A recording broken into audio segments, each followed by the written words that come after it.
भाल पर चंदन तिलक, कंठ में माला, अधरों पर राम नाम की आवृत्ति है। अपनी समस्त क्लांति उद्विग्नता उसने कोष्ठकों में रखी समेट है। जगत की तिक्त अनुभूतियां वो पीयूष समझ पीता है। अनुयायित्व के इस दौर में वो प्रतिपल अस्तित्व विसर्जित करता है, असौदा करता है पुण्य वस्तुओं का, पर जज्बात की अस्मिता बचाता है। उसकी छद्म मुस्कुराहट में वो अतल वेदना सबसे छुपाता है।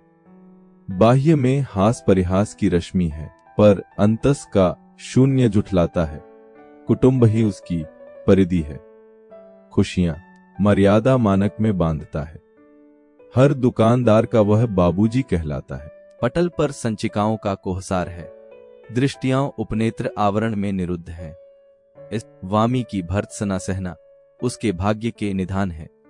काल चक्र की दुर्निवार घट इस संग वो समय का विवश पदयात्री है।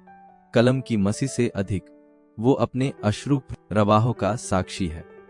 दिक्काष्ट आसन जीर्ण पटल शिकस्ता, पर अपनी मर्यादा वो बच आता है। प्रलोभन के भोंवर से बचकर वो शुचिता की माला जपता है।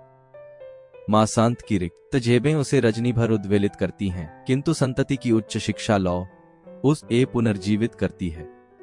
संचिकाओं के अंबार में आंखें मफलूक आकांक्षाएं ढती हैं। स्वर्ण युग के शराब में मध्यम वर्गीय बाबू पूर्ण जिया करते हैं। कोलाहल सब तिरोहित हुए। संचिकाओं का दौर सितम थम गया। पांडुलिपियों की परतों में कहीं एक मर्म जखम भार तले दब गया। स्कंधों पर उत्तरदायित्व नर्तन करते वो वेग अब अवरुद्ध है। सांसारिक आपाधापी में चित्त प्रसाद सीमाओं से विरत है। अदयनंदिनी के पृष्ठ धूसर इत हुए। टिप्पणियां अब धूमिल हैं। एकाकीपन के इस पटल पर उत्तरदायित्व की चादर अब विस्तृत है। निवृत्ति के एक प्रपत्र पर अब समस्त हयात सिमटा है। नभ मंडल तक की परवाज चतुर दिक दीवारों में निबद्ध है। दर्पण भी प्रत्याख्यान कर गया। मुखाकृति अपनी अजनबी दिखा गए। कर्तव्य तो सब निष्पादित हुए। स्वयं साक्षात्कार का अनुबंध बन गया।